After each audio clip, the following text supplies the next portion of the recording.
Lehorteak 40.000 hektareari egin die kalte Nafarroan. Azken 6 hilabeteetan, batazbestekoak baino 140 euri gutxiago egin du, eta urtegiei dagokienez, azken 20 urteetako mailarik baxuenean daude hauek, edukieraren erditik behera. Nekazarien sindikatuek laguntzak eskatu dituzte Nafarroako lehorte kezkagarriari aurre egiteko. Nekazariek aurretik ohartarazi zuten Nafarroa hegoaldean gari eta garagar uzta galduta zegoela lehortearen ondorioz. Gainerako eskualdeei dagokienez, larreen eta laboren egoera onargarria dela adierazi dute. Kaixo eguerdion, Nafarroan lehortearen maila bildu zen atzo egoerak larrituta. Nekazarien sindikatuek laguntzak eskatu dituzte Nafarroako lehorteari aurre egiteko.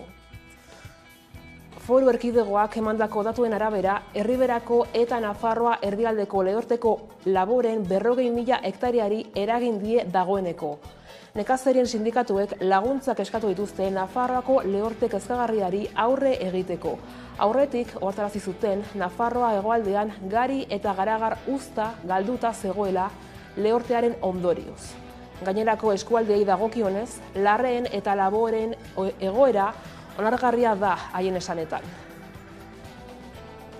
Eta energia berriztagarriei helduz, Azazetako parke eolikoa egiteko administrazio baimena eman du Eusko Jaurlaritzak udane. Aste honen hasieran eman dio Jaurlaritzak baimen administratiboa Azazetako parke eolikoari, hala ere zenbait neurri hartu beharko dituzte horrekin aurrera egiteko, proiektuan ingurumenari lortutako zenbait aldaketa egin beharko dira, hala Jaurlaritzak eskatu du, eremu babestuetatik hurbil kokatuko diren 3 errota leku aldatzeko eta flora gehiago babesteko helburua dute horrela. Fauna babesteko neurriak ere hartu beharko dituztela eskatu dute, ikus dezagun. Erretreten erreformaren aurkako hurrengo mobilizazioa ekailaren 6an izango dela iragarri du intersindikalak. Era berean Frantziako gobernuaren erabaki autoritarioak salatu ditu krisi sozialari krisi demokratikoa gehitzen diotenak. Gobernuak berriro ere sindikatuekin hitz egiteko borondatea erakutsi du, eztabaida gaia eta esparrua zehaztu gabe sindikatuen arabera. Kasu horretan erreformarekiko ukoa horretaraziko dutela adierazi dute. Haien esanetan mesfinantza handia da eta elkarrizketa ezingo da berrezarri Frantziako gobernuak sindikatuen proposamenak kontuan hartzeko borondatea erakusten ez duen artean. Bitartean, Frantziako Kontseilu Konstituzionaleko kideek gaur erabakiko dute erretreten erreformari buruzko erreferendum bat baimentzen ote duten. Onartuz gero, ia 5 milioi sinadura bildu beharko dituzte erreferendumaren aldekoek. Ezkerreko parlamentari talde batek galdegin zuen erreferenduma apirilaren 13an. Ez da inoiz RIP motako erreferendum bat egin. Eta Gasteizen LGTBI fobiaren aurkako hilabetea ospatuko da. Hori dela eta maiatza osoan zehar aniztasunaren aldeko hainbat ekitaldi egingo dira. Konferentziak, tailerrak, kontzertuak, ikastaroak eta zineforumak antolatu dituzte hirian zehar.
Aniztasun funtzionalaren sektoreko Gaude, Gorabide, Madres Mercedarias eta Aspace enpresetako batzordeek 2 greba egun deitu dituzte hitzarmenen blokeoa salatzeko.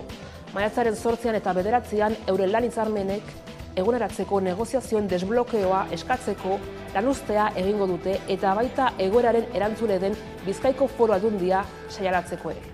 Borroka hau ez da hasi oin hauteskundie datozela eta hasi ginen, hitzarmena agortu zan momentutik hasi ginen hitz egiten, ez gara akordiotara heldu, eta bai, erantzunkizune eurei emoten dut zauz, azken finean zerbitzu publiko bat emoten dugu. Esango nuke administrazioen duen utxune bat betetzen dugule, eta horrezegaitik gure lan baldintzak egin handi batien euren erantzunkizune da. Eta abian da Euskal Ingurune Digitaleko emakumeen lana etortzen duen Gladys saria. Gehienez 40 urte dituzten emakumeek garatu duten ibilbidea saritzea eta emakumezko erreferenten proiektzioa bultzatzea du helburu Gladys saria. Sari honen helburua ingurune digitalean lanean ari diren emakume gazte euskaldunak saritzea da. Erreferenteak sortuz eta beraien lana sustatuz. Eguneko titularrak aipatuta, heldu diezaiogun eguneko gai nagusiari.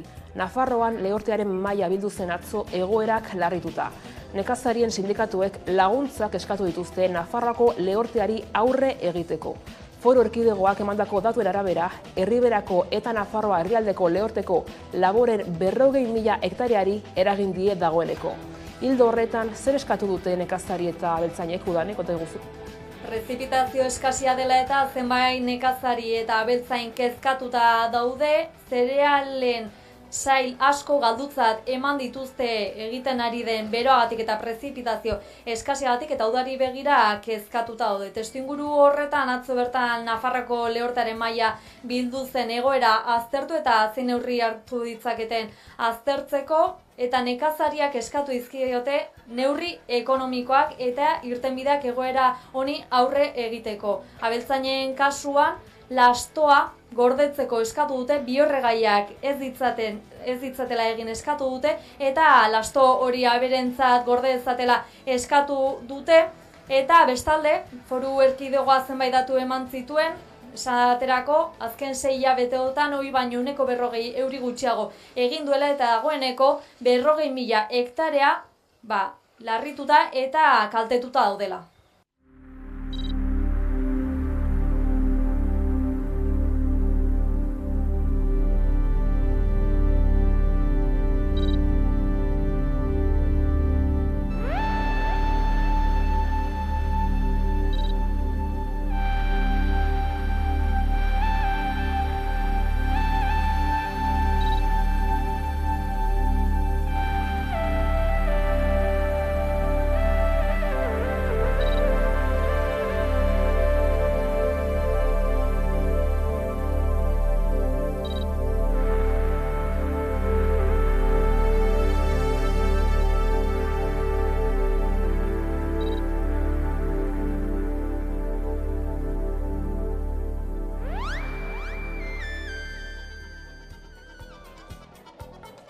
Energia berriztagarriei helduz Azazetako parke eolikoa egiteko administrazio baimena eman du Eusko Jaurlaritzak. Euskal Autonomia Erkidegoko aldizkari ofizialak astelehenean argitaratu zuen ebazpena. Hala ere, proiektuan ingurumenari lotutako zenbait aldaketa egin beharko dira. Eusko Jaurlaritzak baimendu du Azazetako parke eolikoa aurrera eramatea. Euskal Herriko agintaritzaren aldizkarian argitaratu da ebazpena, eta testuak dioenez, zenbait aldaketa egin beharko dituzte. Lakuak eskatu du eremu babestuetatik hurbil kokatuko diren 3 errotaleku aldatzeko eta flora gehiago babesteko. Eskakizuna betetzeko erdi tentzioko linearen zati bat lurperatuko da, zuhaitzak ez mozteko.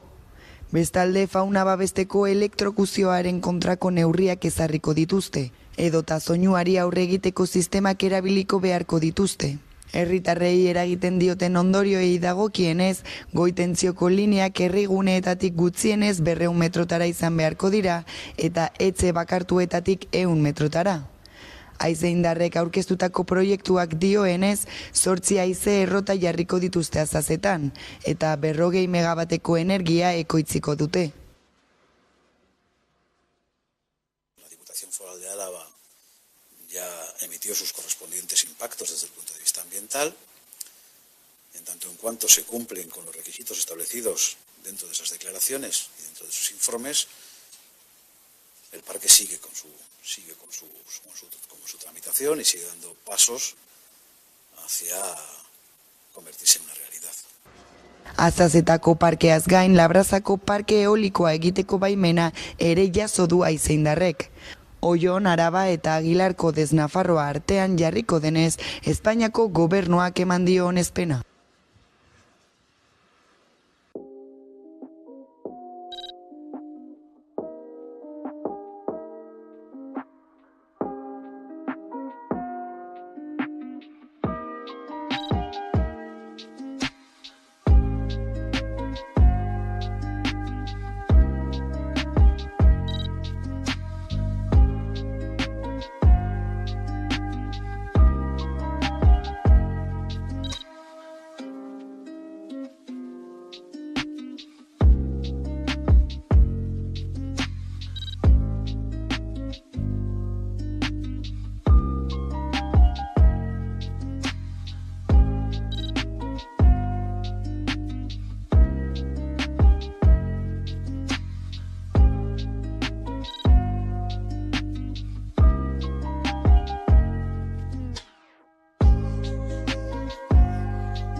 Eta erretreten erreformaren aurkako hurrengo mobilizazioa ekainaren 6an izango dela iragarri du intersindikalak. Bitartean, Frantziako Kontseilu Konstituzionaleko kideek gaur erabakiko dute erretreten erreformari buruzko erreferendum bat baimentzen ote duten.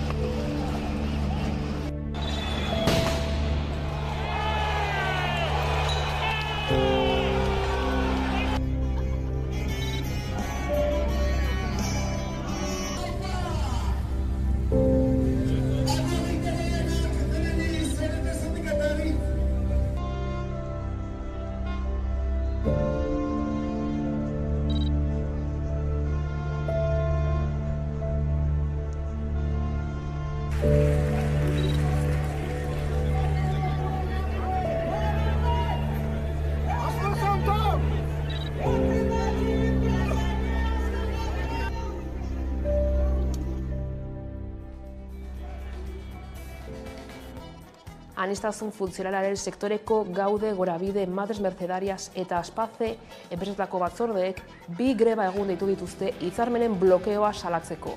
Maiatzaren 8an eta 9an euren lan hitzarmenak eguneratzeko, negoziazioen desblokeoa eskatzeko lanuztea egingo dute eta baita egoeraren erantzunenen Bizkaiko Foru Aldundia seinalatzeko ere.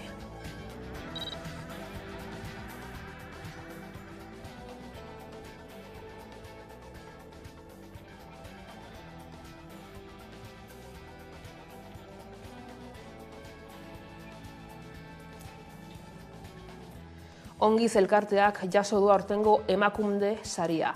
Ester Molinedok eta Xabier Odriozorak jaso dute saria Gasteizen. Elkartean gizonek osatutako 9 talde, emakumeen 10 talde eta 20 dinamizatzaile voluntario daude. Sarituek azpimarratu dutenez, beraien helburua sistema patriarkala eta sexismoa gainditzea izan da hasieratik. Emakumeak gora. Funtsezko 2 alderdi ditu, gizonen sensibilizazioa eta implikazioa, eta emakumeen jabekuntza eta lidergoa. Berdintasunaren aurrea egiteko funtsezko 2 gaiak dira biak. Epaimaiak esan du, maskulinitate eta feminitate hegemonikoen ereduak, egungo eredu nagusiak, alegia, birpentsatu eta deseraikitzeko baliagarria dela Ongizek egiten duen lana. Gizakiarengan sinisten dugu, zugan, zuengan, guztiongan sinisten dugu. Eta aldatzeko daukagun gaitasunean ere bai. Ez da inor sobera. Desberdintasunak, desorekak, menperakuntzazko egoerak, injustiziak, iraultzeko dugun gaitasuna eta dugun gogoa itzalezinak dira.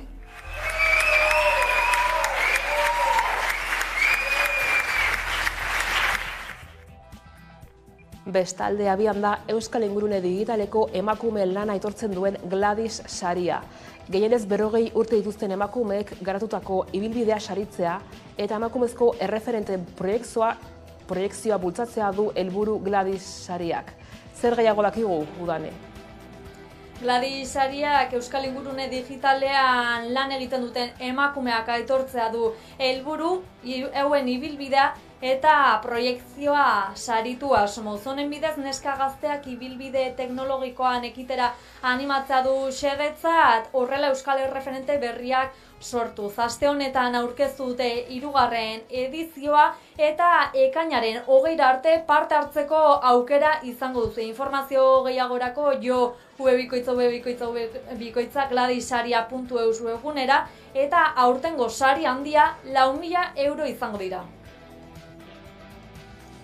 Eta 50.000 ikusle inguruk ikusi dute dagoeneko 20.000 especies de abejas filma, astebetean. Filma indartsu sartu da Leihatilan. Barcelonako zinemaldiari amaiera eman zion eta Berlingo eta Malagako zinemaldietan arrakasta lortu zuen. Orain, 127 zinemaretoetan dago ikusgai eta joan den astean baino 42 zinema gehiagotan dago ikusgai.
Eta beste urte batez, Jaso ikastolak bere musikal famatua egin du.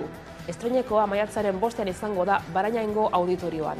Aurtengo proiektuak autismoa izango du erdigune eta gaitasun aniztasuna eta gizarte inklusioa jorratuko ditu. Autismoa duten 2 gazteren bidaia pertsonalean oinarrituko da. Haien terapeutak Latinoamerikara egin beharreko bidaia proposatzen die eta gazteen bizipenez gain, haien ingurukoen kezkak pasaratuko ditu musikalak.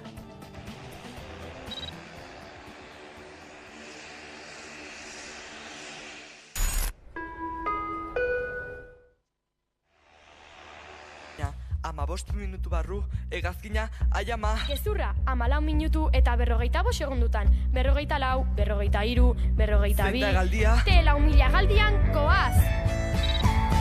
Egan zebedura, niairean ta zebedura, eta egazkina zebedura, airean zebedura, airean bedura, airean krisia, krisia, krisia, krisia, krisia,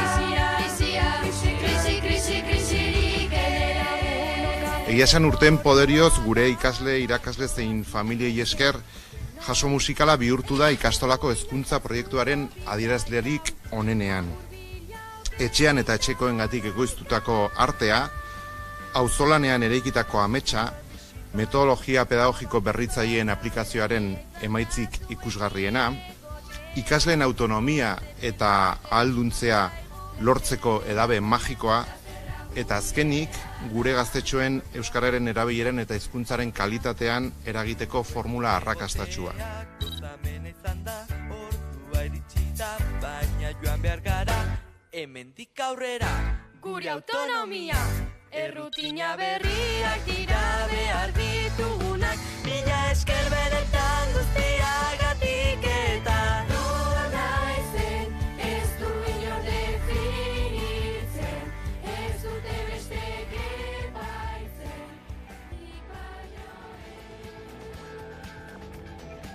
Eta orain, Rifeko gerra dugu izpide izan ere, lehenengo aldiz erakutsiko dira Eustakio Berri Otsoa Urretxoarrak duela mende bat Rifeko gerran atera zituen argazkiak.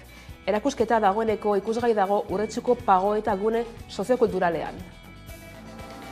Afrikaldera oraingo aldian gazteri handiak doazi diote adiderazi ez dala joan bihar igesi amak negarrez daudezi. Erakusketa honen balioa ez da bakarrik Eustakiok hemen Urretxuko batek orain dela 100 urte aterazikoen argazkia baizik eta estatu mailan ez da beste argazki sortarik soldadu batek bere lankide edo beste soldadu batzuen eguneroko bizitza kontatzen duenik. Rifeko argazki hauek memoria historikoa ere badira, eta gogoratu ezagun 7 urretxuar oraindik ere desagertuta darela anualetan. Bizirik dauden 10 lagunen peskizan etxera bueltatu naiz eroi baten gizan lagun denek ez dute zorte bera izan.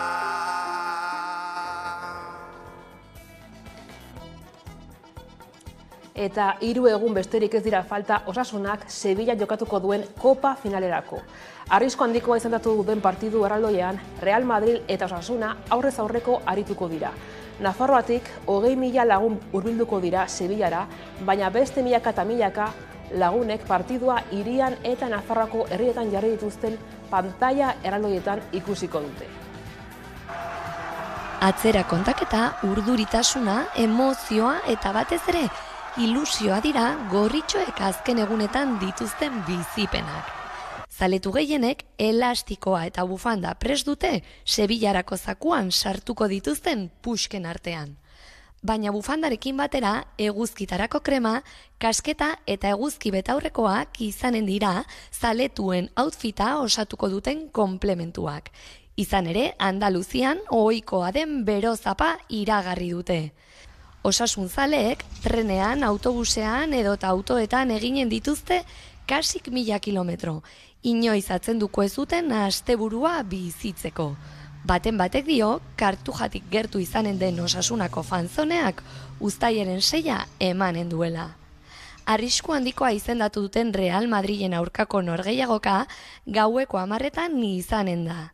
Hala ere, 8etarako ateak irekiko dituzte eta partidua hasi aitzin show musikatu batez profitatu ahal izanen dute zale privilegiatuek.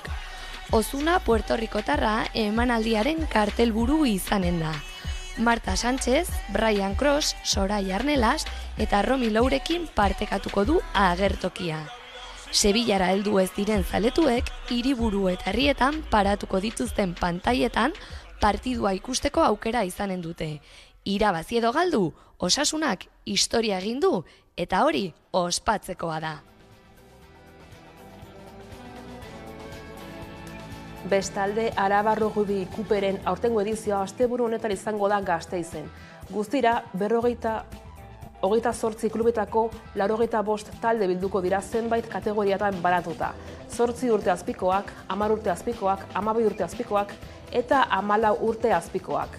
1000 kirolarik 23 partida jokatuko dituzte Lakoa 0-3 kirol instalazioetan, Sansomendi. 2023ko Kopa irabazi nahian.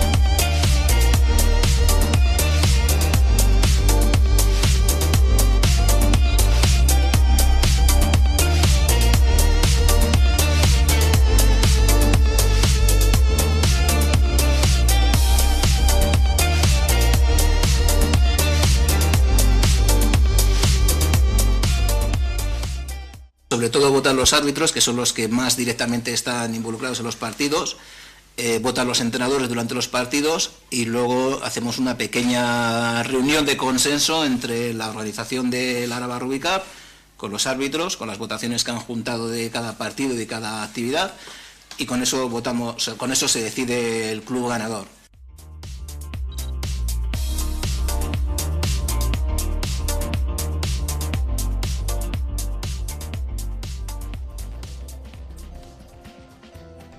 Eta bueltan da Vitoria-Gasteiz trail lasterketa 3 urteko geldialdiaren ondoren.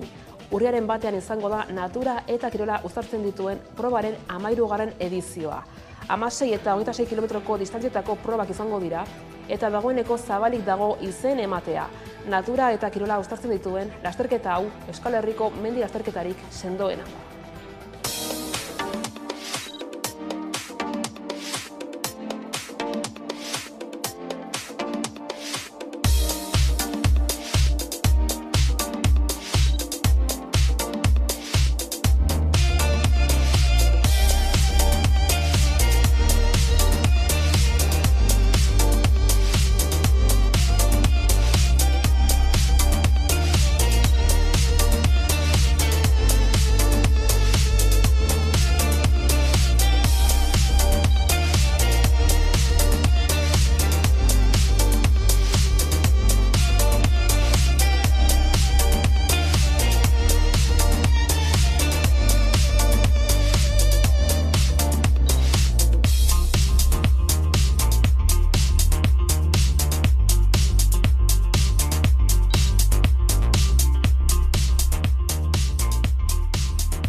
Eta eguneko elkarrizketaren txanda orain, gaurkoan Arantza Fernandez de Garaialderekin egon gara. Euskal Eskola Publikoaz Arro plataformako kidearekin.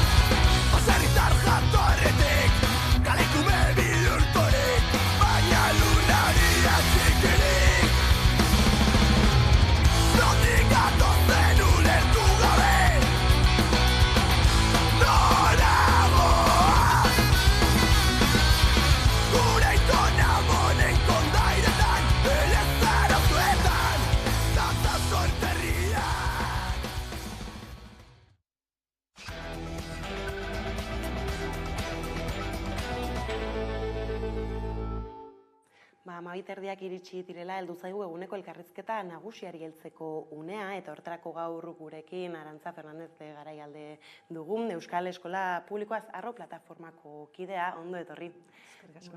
Eta tira ez, hezkuntza akordiotik urtebete iragan dela, grebak tarteko azkenean ez, iritsi da onartutako lege proiektua bera, dagoeneko ez, aurreko astean onartu egin zen, balorazioetan sartuta ez, zer duzue hasteko, bueno ez, gehien nabarmenduko zenuketena?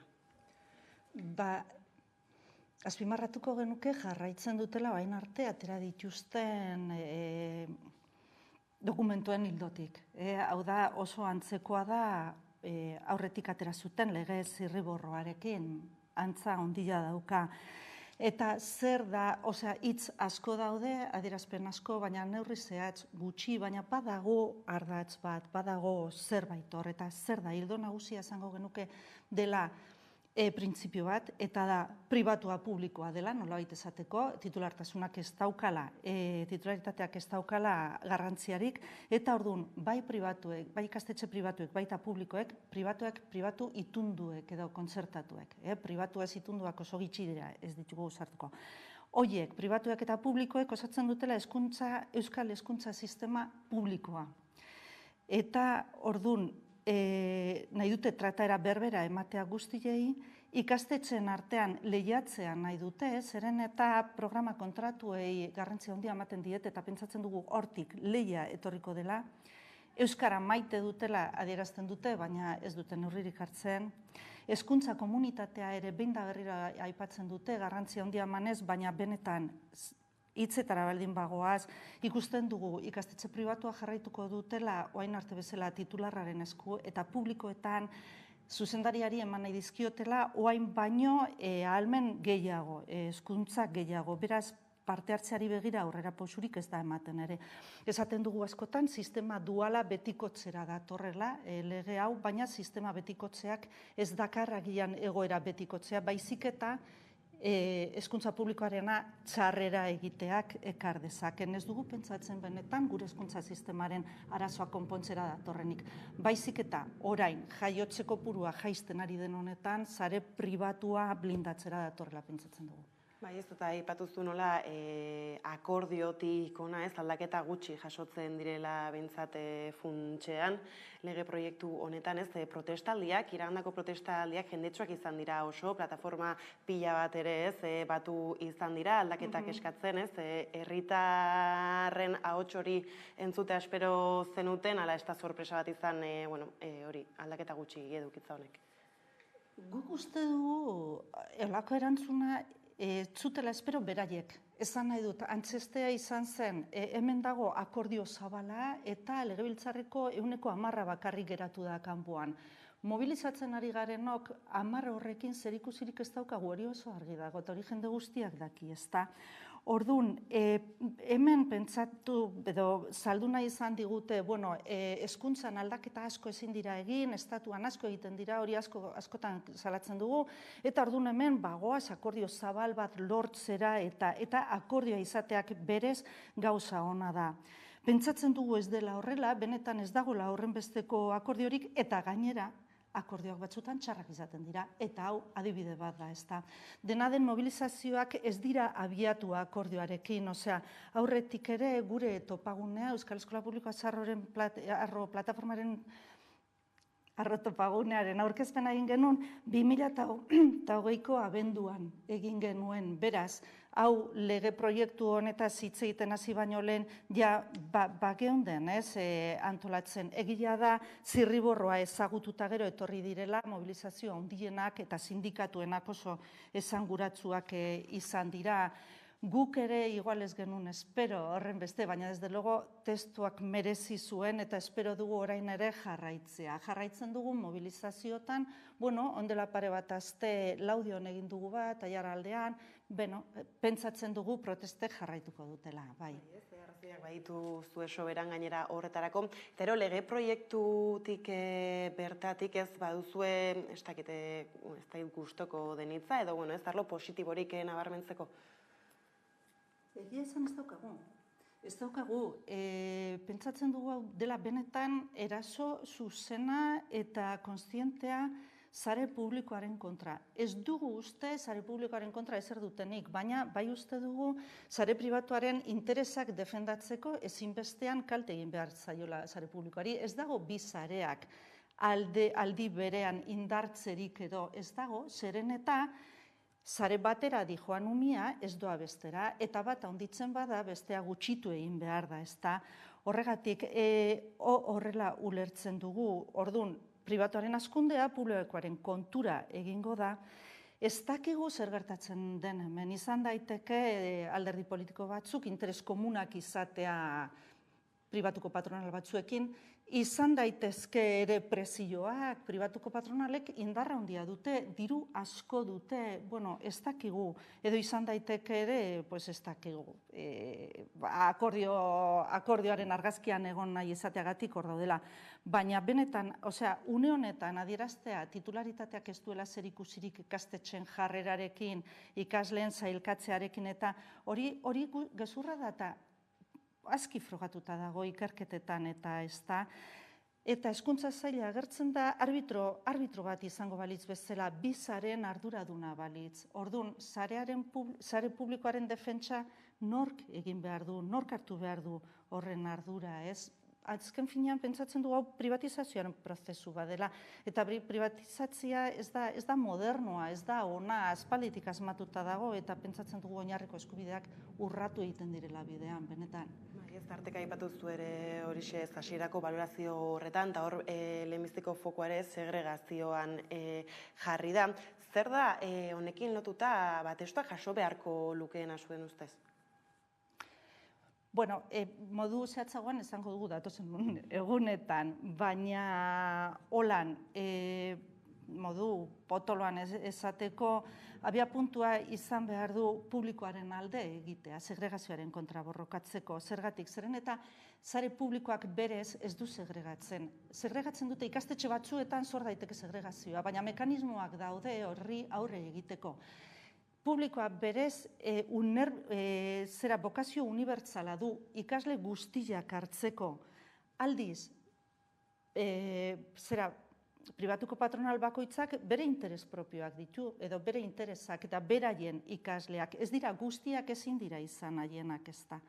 Horregatik pentsatzen dugu, benetan segregazioa gutxitzen joateko, sare publikoa indartu beharko litzatekela, eta hori zelan, matrikulazio prozesua benetan kontrolatzen, eta ez bakarrik bere ondorioetan esku hartzen, prozesua bera kontrolatu, planifikazio zuzena egin, eta pentsatu, zonaldeak egitean, pentsatu zelan egin, saiatzeko nahazten, maila ezberdinetako umiak ez kokatzen, oso getizatuta dagoen auzo batean, hor erdian kokatzen baldin baduzu eskola, eskola hori geto bat izango da. Aldiz, kokatzen baduzu aldamenekoaren erdi jantal, beste zera egin alduzu. Ez, holako gauzak egin behar dira.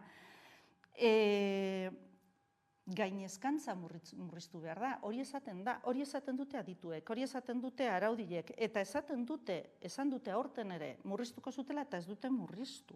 Eta gainezkantza ikaragarria dago sare pribatuan ez. Eta doakotasuna exigitzea ikastetxeei.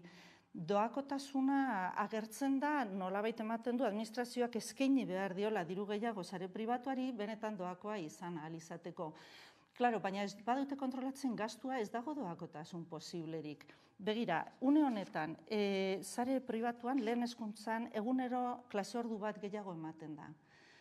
Denon artean ordaindu behar dugu klase ordu hori. Beharrezkoa balitz jarri beharko genuke ere sare publikoan, baina ez dugu jartzen. Eta egia esan hemen gutxieneko klase orduak daude estatuaren batazbestekoaren gainetik, elgako batazbestekoaren gainetik, beraz ez dugu ikusten justifikaziorik 6. ordu horrekin jarraitzeko, baina jarraitzen dute eta ez da inon aipatzen kenduko dutenik. Instalazioak, piztinen mantenua ordaintzen ari gara. Osea, noraino doakotasuna ez baldin baduzu hori kontrolatzen ez. Eta beste bat litzateke ere informazioa ematea, zabaltzea, herritarrei, hau da, esan behar da ozenki, ze frogatuta dago, eliteko ikastetxetara joateko zure umiak ez ditu emaitza hobeak aterako. Norberaren indize sozioekonomiko kulturala izek deritzoten horrek zoritxarrez baldintzatzen ditu edo eragina du emaitza akademikoetan, baina norberarenean ez dira kutsatzen. Zuk oso izek altua baduzu eta nik oso basua badut, elkarrekin egoteagatik zure emaitzak ez dira jaitsiko. Hori jakin beharko litzateke eta azpimarratu beharko litzateke ere eskola plazak esleitzea, matrikulazio prozesua administrazioaren zeregina dela. Eta hori ez dugu guk esaten, Bildarratzek esan du orain dela gutxi, eta hori esan zuen ere arartekoak. Esaten zuen, interes partikularren gainetik egon behar du interes komuna, eta interes komuna da kohesio soziala. Eta ezin gara izkutatu ustez familien autuen atzean ez planifikatzeko eta ez diseinatzeko hizkuntza sistema. Eta hori nolabait batzutan esaten da, ez? Familiek nahi dute, familiek aukeratzen dute, daukatenaren artean ez dute beraiek diseinatzen eskaintza, ez? Bai, ez dizuna moduan segregazioa lotuta badago publikotasunarekin eta baita ere doakotasunarekin, zentzuartan zergaitik ez da blindatu nahi?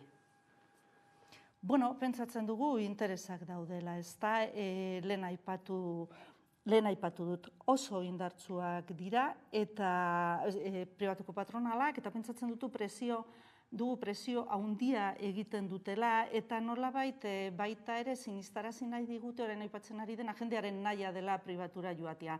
Aldiz, osasun arloan hain argi ikusten dugun guztiok ez sistema publikoaren beharra eta hezkuntza sisteman ikustea zailagoa da, pentsatzen dugu. Eta agian horregatik da. Zeren eta lotura, segregazioa eta sareen artean ukaezina da. Horren inguruan eman ditugu urteak eztabaidatzen, esaten ziguten ez, denetarik dago guztietan eta egia da denetarik dago.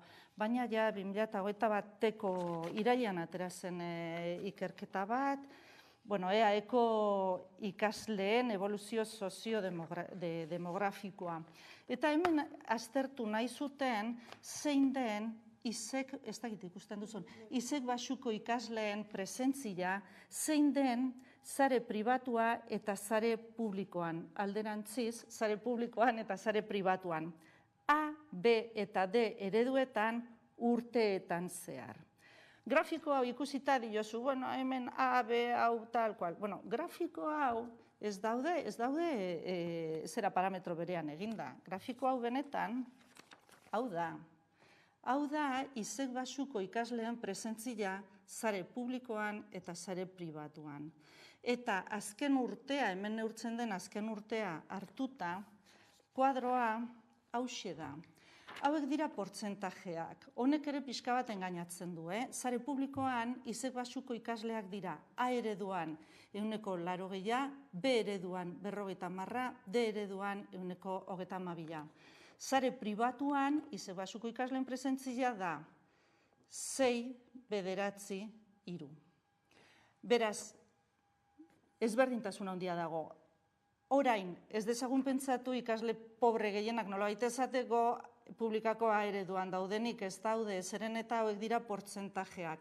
Kontuan hartu ere, izek basuko ikaslei buruz ari garenean, ari gara 25% pobreenari buruz nolabait esateko.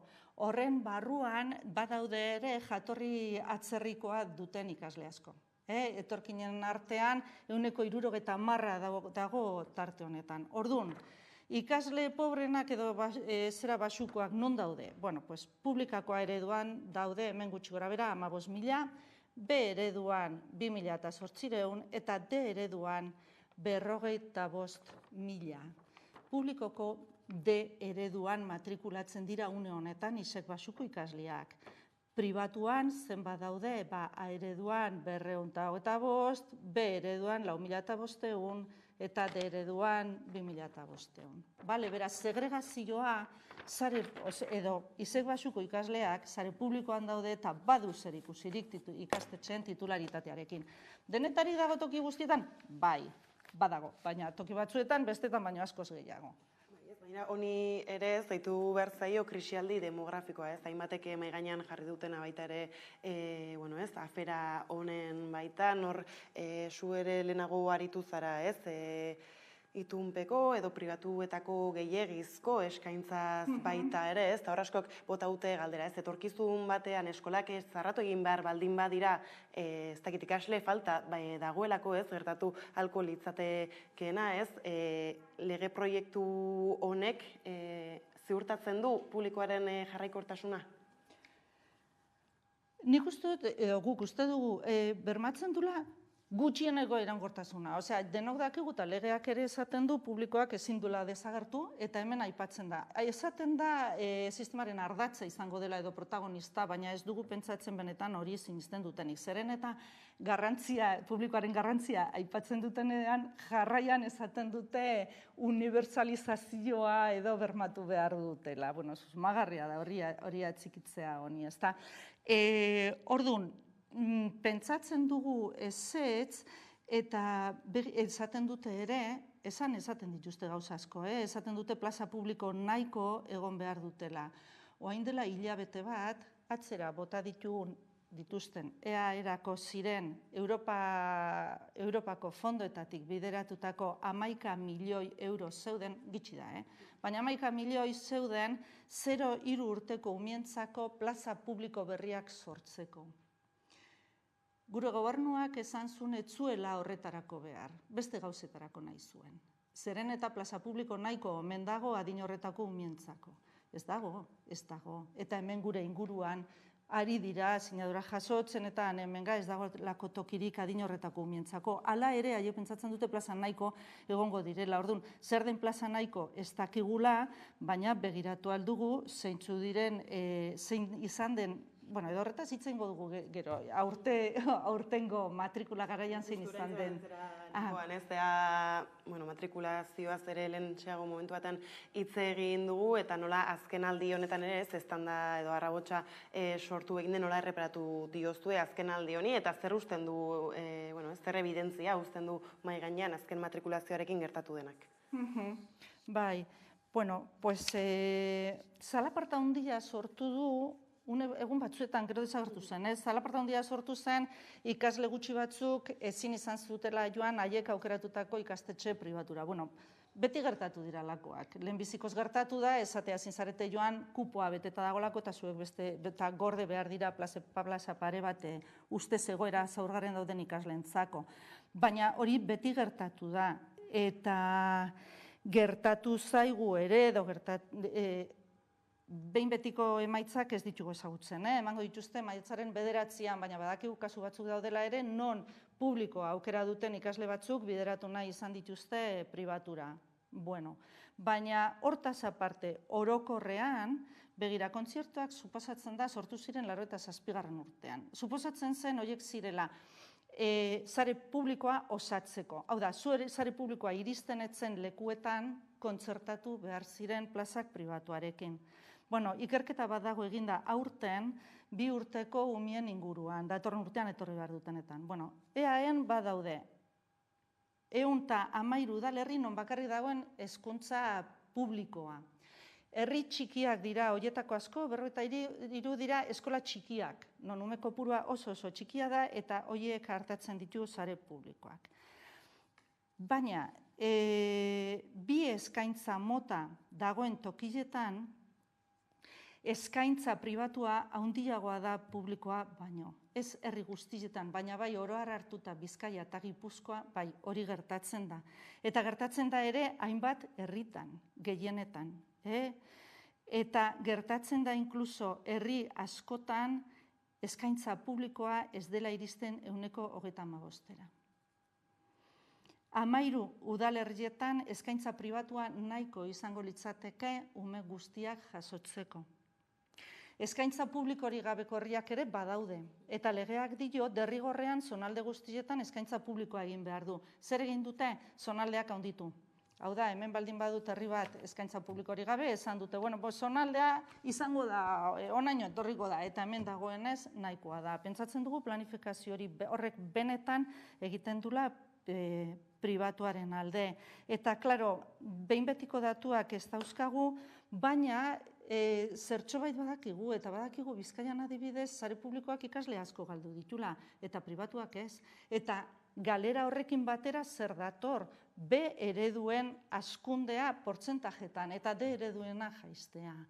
Oso larria dela pentsatzen dugu benetan. Eta gainera orain ereduak aipatu dituzula, ez? Hori foku nagusiak bai publikotasunean segregazioan izan dira, eta hirugarrena bada euskara bera, ez? Zentzu horretan gainera eragile gehienek edo kritikak egin dizkieten guztiek euskara izan dute horre izpide, zer jartzen du arriskuan? Pues, begira, hau lotuko dut baita ere aurreko gaiarekin. Erraz lotzen dugu orain segregazioa eta publikotasuna, baina hemen ere lotu nahi dut euskara eta publikotasuna. Bueno, hasteko, euskarak babesa behar du, ez da zalantzarik, esfortzu handia egin da eta egiten ari da, hezkuntza sistemak berez ezin du normalizazioa bermatu, baina bai bere esku dagoen guztia jarri behar du, ez? Zalantzarik gabe. Eta jartzen ari da neurri batian, eta askoz gehiago sare publikoan pribatuan baino, begira. Une honetan sare publikoan normaltasun osoz matrikulatzen dira ikasle guztiak de ereduan. Beraien jatorria edozein izan da ere, eta beraien etxeko hizkuntza edozein izan da ere. Eta hau ez da berez sortu, hau lortu da familia eta langile askoren borrokaren ondorioa izan da hori. Borrokatu dute, haiek euskaldunak ez izan da ere, argi ikusi dute eskuartean baldin badugu hizkuntza bat zaindu behar dugula, eta guztion ardura dela, ez? Eta horregatik iritsi garen tokiraino. Baina, karo, aldi berean segregazioak eragin txarra dauka euskaldunizazioak eta kulturaren transmisioan. Talde batean, ikasle guztien artean ez baldin badago hemengo autoktonorik, zailagoa da konbentzitzea ume horiei benetan euskara haien hizkuntzare badela, ezta? Osea, hor lotura zuzena dago. Bestaldetik, A eta B ereduen 72% sare pribatuan dago. Oinarriko hezkuntza hartuta, aurre hezkuntzatik DBH-era. Aurre hezkuntza soilik hartuta, A eta B ereduen 82% dago sare pribatuan. Beraz, hor esfortzu edo utxunea ondizena sare pribatuan dago, zer dela eta indartu behar da hori, ez? Baina, bueno, legearen edukira joan da, pues, nik uste dut hemen aukera batzuk daudela, eta da esatea, bueno, hemen bide batzuk arditzake ikastetxe batean, eta denok dakigu murgiltze eredua edo murgiltze sistema dela emaitza honenak eman ditzakeena. Ez dute hori egin, eta esaten dute ez gu jarriko ditugu helmugak lortu behar dira maila hauek, baina ez dakigu zelan iritsiko den horretara. Eta maila horiek jarrita, esan beharko zen, bueno, orduan maila horretara iristen ez dena, ezin izango du titulua eskuratu, eta esan dute ez hori ez dugu egingo. Beraz, zer egingo dugu? Egingo dugu, exigitze ikastetxe guztiei hizkuntza plana, baina hori dagoeneko publiko guztietan badago, eta besterik, gero adierazpenak badaude, bai eskola hizkuntza izan behar dula, horrekin ados gaude, baina ez dago benetako neurririk hemen, hau oso kezkatzekoa da benetan. Bermen falta, ez? Legeak aurrera egin ezkero gero ea, ez? Nola baieztatuko den horixe edo bertan idatzitakoak, ez? Beteko direnik eta bagabiltzaitz egiten edukiaz, baina tira, ez? Prozedura zere agian bada esatekorik ez zen ere ikusten gabiltzen nola bai zuek, zein kalera irten diren beste hainbat eta hainbat herritarrek izan dituzten datuak, esku artean proposamen oso zehatzak, baina ez direla jasotzen, ez? Nolako balorazio egiten duzue plataformatik prozesuaz, beraz? Prozesua pentsatzen dugu, hasi zela espaldian, begira, 2018 garren urtean Kristina Uriartek ja lortu zuen akordio bat, pribatuko patronalekin batera. Bere hartan geratu zen, baina asmoa ja bazen lege bat egitea, ez? Gero, ondoren, alderdi batzuen artean akordioa borobildu zuten, eta 2021ko irailean, heldu ginenean, hasi zen zurrumurrua. Badator legea. Eta orduan esan zuten, egingo dugu hemen prozesu parte hartzailea, eta egingo dugu iragileak eta 90 iragile baino gehiago pasaziren legebiltzarreko hezkuntza batzordetik, hainbat ekarpen egin ziren, eta gero atera zuten testu bat, eta esan zuten prozesu honen ondorioz, hau egin dugu. Eta hori hartuzun batek esan zuen, handa, hau da, abuztuan irakurri nun testua. Aurretik lotu zuten partidu batzuen artean eta gero aurkeztu zuten 4 partiduen artean. Parte hartzerik benetan ez nuke esango egon denik, hau da, josita egon den gauza bat, ez? Iritsi da 4 alderdi horien arteko akordioa, gero lege proiektua onartu du Eusko Jaurlaritzak, eta gero ikusi dugu nola bakoitzak kritikak egiterako orduan, kritikak edo adierazpenak bakoitzak bide ezberdinak hartu ditu, ez? Askok hauteskunde saletasunaz edo egotzi diote norabide hori, nola bizi duzue zuek hori, ez? Nola ulertu orain alderdiek hartu dituzten jarrerak edo bai kokatzen duzuen ez hauteskunde garaian, eta horrek ze arrisku ditu edo nola kaltetzen du prozesua bera? Pues, ez dakigu, partiduen tripetan ez gaude zartuta. Pentsatzen dugu hasierako akordioak ere kontraesan handiak zituela bere barnean, ezta? Agian, edo askotan zu baldin bazoa zerbait adostera edo negoziatzera diozu, nire ideiak sartzen ditudan, igual gero esaten duzu, ia nire idei bat hartzen duten, eta azkenean esaten dute, ia nire 2 esaldi txertatzen duten, eta horrekin konformatzen zara. Pentsatzen dugu olako zerbait gertatu alzela akordioan.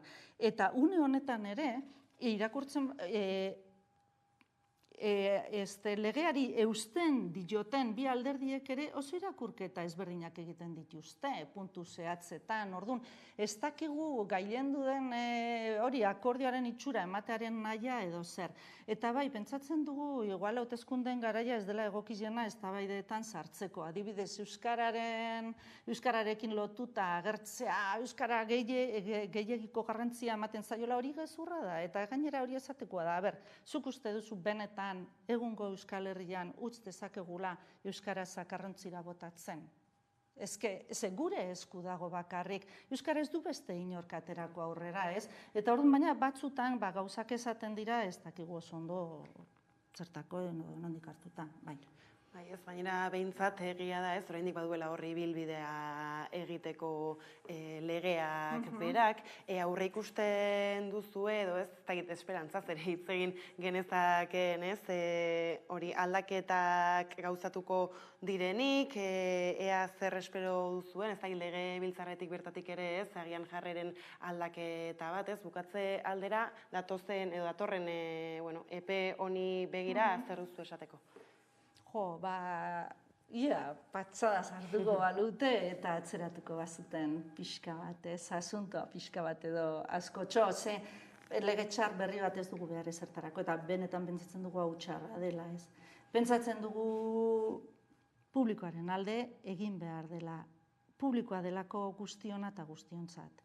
Euskara, gertutasuna, laikotasuna eta parte hartzeko aukera gehiago ematen dituna, kontrataziorako irizpide garbilak eskaintzen dituna, eta, guztion eskubideen alde egiteko pentsatzen dugu publikoaren alde egin behar dela. Entzuten ari gara ere egun hauetan, zerbait lotzen ari direla hezkuntzako sindikatuekin, hezkuntza alorreko langileen lanbaldintzak hobetzeko. Hori zalantzari gabe gauza ona da, baina pentsatzen dugu ikusmira zabalagoa izan behar dula, eta baita sindikatuei ere dagokiela borrokatzea publikoaren alde, ez bakarrik hezkuntza sektorekoen alde ez da, eta nolabait badirudi planoak nahasten saiatzen ari direla, eta baina Ia, jarraituko dugu, ez?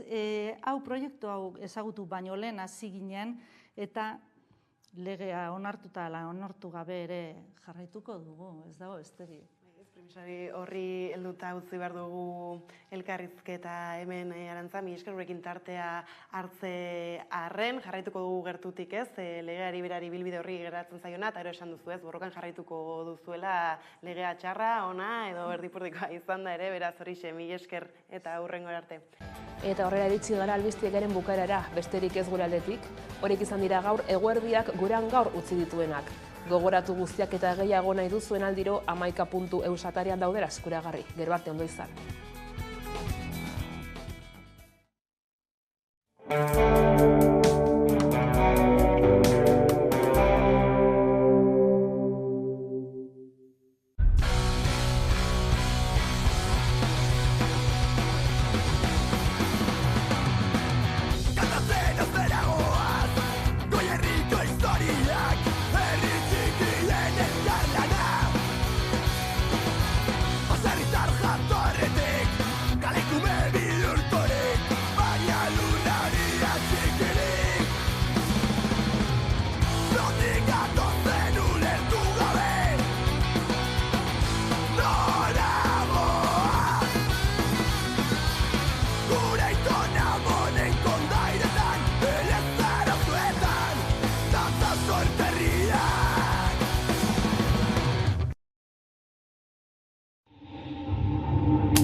Gaur azokataz arituko gara.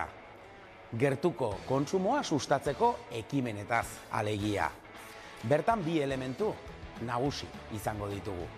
Gertuko eta bertako alegia kilometro zero ordezkatzen duten produktuak, bertan ekoiztutakoak eta gertuko harremana ordezkatzen duten kontsumo harremanak. Ekoizlea eta kontsumitzailea zuzenean eskuz esku aritzeko balio dutenak. Horretarako erreportaje eder bat prestatu dizuegu eta beti bezala solasaldi interesgarri bat. Bukatzeko errezeta goxo bat, beraz badakizue. Ongi etorri denon topalekua den geltoki honetara. Gaur bilatu ertaraino hurbilduko gara Lizarraldean eta bertan Uztaldi nekazal produktu ekologikoak ezagutuko ditugu. Bertan, beraien lana nolakoa den azalduko digute, baino baita ere plazara azoka ekimena hitz egingo digute. Hortaz, goazen.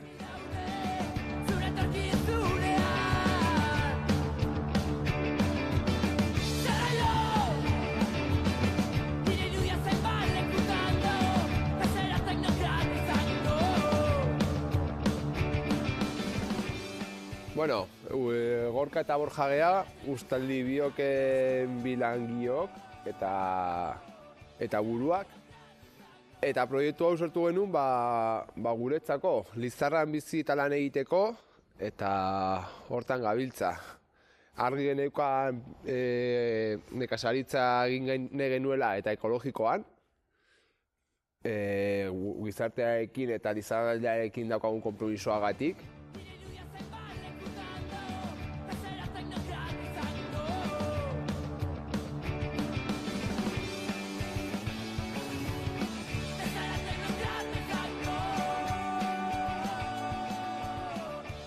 Zergatik ekologikoa, eskenean gure ingurua eta gure herria zaindu nahi genuelako, eta ikusten genuen produktu ekologiko horiek beharrezkoak ziren hemen eta gure ingurua zaintzeko, zen eta ikusten genuen ondoko baratzetan azkenan produktu kimiko eta pila bat erabiltzen zirela eta erabiltzen dira, eta azkenean produktu horiek gure ibaietara edo gure lurrera erosten dira, eta azkenean guk hori nahi genuen ekiditzea eta horregatikan hasi ginen gure baratza produktu ekologikoekin egitea. Gu saiatzen gera hemen Lizarran ekoiztea eta harik eta gertuen salmentak egitea, eta hori produktuari gehigarri bat ematen dio, ezta? Hemengo ekoizpena eta hemen saltzeana oso garrantzitsua da guretzat. Egin neguan gaude ilarrak landatzen, borraia eta zia zerbait jasotzen, eta pixko bat itxoiten eta lurra prestatzen udaberriari begira. Udaberria martxoa alderan, martxoa pila alderan, tomatea, kuiatxoak eta landatzen hasten geha. Udazken aldera, hasten geha kanpoko landaketekin ere, irai aldean edo, eskarolak, atxikoriak, azak, eta loko produktu guzti horiek. Landarekin nahi duguna da alde batetik polinizatzea, gure kalabazin loreak edo tomate loreak polinizatzea eta lore gehiago ateratzea gero produktuan tomate gehiago ateratzeko, edo kalabazina edo lusoker gehiago ateratzeko, eta gero beste aldetikan ere loreak erabiltzen ditugu depredadoreak, bai adibidez baratzan edo pulgoiari aurka egiteko depredadore asko daude, eta depredadore horiek loreetan eta izkutatzen dira edo bizitzen dira. Loreak dira haien bizilekua eta hortarako loreak jartzen ditugu bai produktuen artean eta bai negutegiko hilaretan.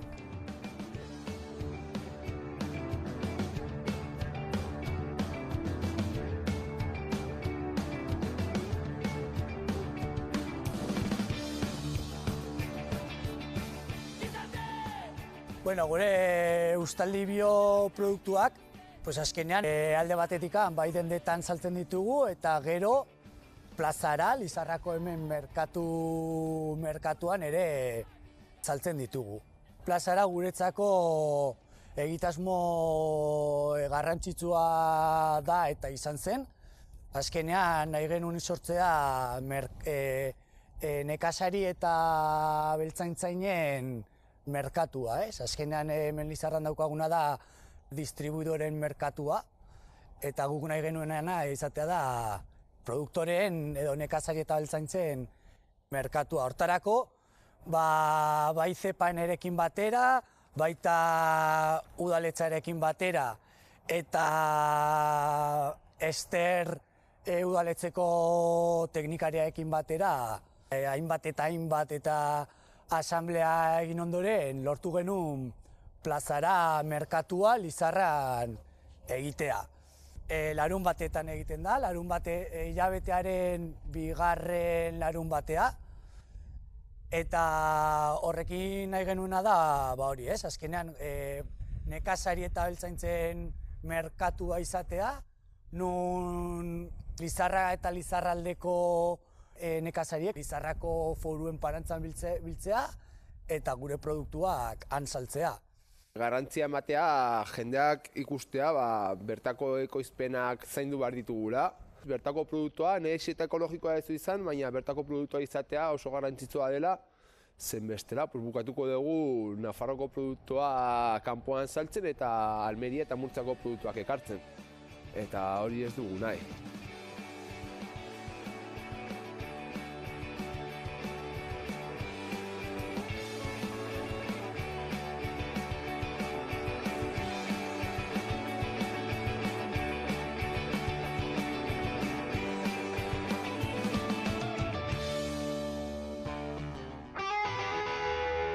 Azokak bertako elikagaien kontsumoa sustatzeko ezinbesteko eremu bezala. Agroekologian oinarritutako ekoizpenetik datozkigun produktuak eta hortarako beti bezala gonbidatu bereziak karri dizkizuegu. Hemen daukagu Jon Garai, Ekoalde taldeko kidea, Patricia Perales, EH Bilduko ordezkari gisa eta baita ere instituzioetan eduki duzun ordezkaritzari lotuta, eta Katxalin, zuk zepaenen lan egiten duzu, beraz, ekoizpen ekologikoarekin lanean eta ura sustatzen zaitugu, ezta? Hasiko naiz, hola, bai? Azokak, Jonekin hasiko gara. Azokak ekoizleen eta kontsumitzaileen harremanak saretzeko espazio interesgarri bezala ikusi behar ditugu? Bai, nik uste dut baietz. Berez badirela, baina ziurrenik ondorio argi bat atera nahi badugu, izango dira baldin eta bi aldetarako eraginkorrak diren, ez? Eta nik uste dut eztabaida ziurrenik hori izango da. Gaur egun zalantzetan jarri daitekena ziurrenik hori delako, ez? Benetan eraginkorra alden, ekoizleen ikuspegitik, bederen hori horrela den. Nire ustez hortan dagoen edo gontziteken eztabaida da, nola kontsumitzaile eta ekoizleen arteko eztabaida, elkarrizketa hori egiten den, benetan alde biek ongi ulertzeko bakoitzaren beharrak zeintzu diren, eta azoken bidez, plazan bidez, edo beste motatako kanalen bidez, elikadura ekologiko hori bideratu daiteken. Benetako eztabaida nik uste dut hori dela aztertzen. Eta produkzio ekologikorako, Katxalin, ikusten da, azokaren beharra, esan nahi dut, ekoizleen aldetik ikusten da espazio hori garatzearen beharra? Bai, hori da, eta horrela sortu genuen ekomerkatua, hain zuzen ere, martxoan 3 urte betetzen dugu, hementxe bertan, handenetan, ekomerkatua eginez, eta zergatik sortu zen, hori, sektoreak bazuelako behar bat, eta nahi zuelako Iruñeko erdigunean, zentroan, bere elikagai ekologikoak plazarara eramatea eta horrelako espazio bat, azken finean, merkaturatze bide laburrak egiten dituzten ekoizleek ez zuten horrelako aukerarik haien produktuak aurrera emateko eta horregatik sortu zen. Hor, klaro, ari gara, azokaz ari garenean plaza okupatzeaz. Ari gara, espazio publikoa okupatzeaz. Udaletatik eta instituzioetatik zer egin daiteke espazio horiei aukera hori eskaintzeko? Gauza asko egin daitezke eta egia esan da, nik uste esan behar dugu eta oso gutxi egiten ari dela, ez? Eta aurreko legealdian guk ikusten genuen, Iruñan beste prozesu batzuk sustatu behar genitun, ez? Eta kasu honetan ikusten dut Nafarroan lehenengo sektoreak badu kriston garrantzia, beti esaten dugu zaindu behar dugula, sustatu behar dugula, baina orokorrean politikan geratzen dira hitz politak, baina ekintzetara ez dira pasatzen, ez? Eta guk ikusten genuen oso garbi, genukan proiektu bat, eta bazen errekuperatzea garai hartako azokak eta ekoizleak eta hemengo produktuak kalera, ez, eramatera. Eta nik uste horretan instituziokoek badute ardura importantea da, eta da errastea eta baliabideak jartzea olako gauzak errekuperatzeko, ez? Eta hain zuzen ere, sortu genuen geltoki hortarako, ikusten genulako, kriston beharra zegoen Iruñan honelako guneak sortzeko.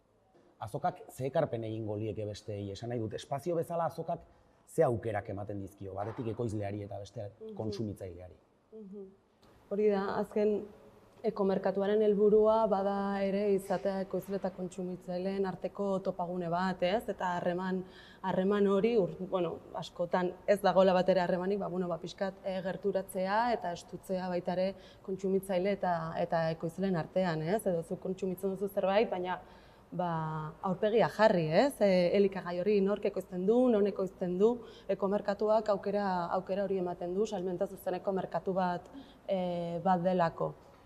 Orduan, baina salmentako merkatu bat izateaz gain ez da bakarrik hori, baizik eta bada ere Nafarroan Nafarroko ekoizpen ekologikoko sentsibilizatzeko gune bat, baina baita ere kontsumo eta ekoizpen eredu bat sustatzeko ere. Eta, normalean saiatzen gara, ez? Ez da egunerokotasunean erosten ditugun produktuak, baina, goetan garenean bai saiatzen garela. Gehien bat, jogurrak, arrautzak, barazkiak eta erostera. Bai, nik erosten dut betidanik, gutxienez, azkeneko urtetan, Josenea denda batean hemen kale nagusian dagoena, eta oso pozik nago. Badau dituzu bi aukera, ez?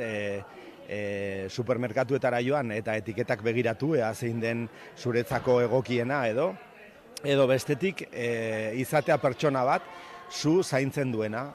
Azkenan autu bat da, filosofia dago atzetik eta gure bizimodua uste dugu batetik ekologikoa defendatzen dugulako eta bestetik ekoizle txikiak ere defendatzen ditugulako. Erosten ari zarena baita ere bada kalitatea, ez? Zapore aldetik gustut zapore hobea dutela, bertakoak direla, ez dituzela horrenbeste kilometro egin, eta horrek ere esaten du osaera